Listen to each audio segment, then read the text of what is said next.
Hello guys, today's video is going to be very interesting.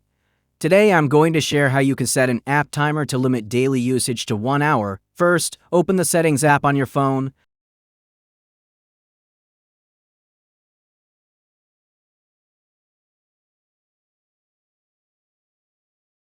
Scroll down and select Digital Wellbeing Parental Controls. Now, tap on Dashboard.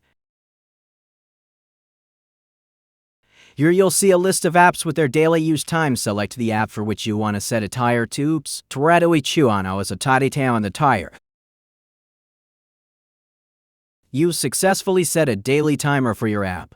I hope you found this tutorial helpful. If you liked the video, don't forget to like, share, and subscribe.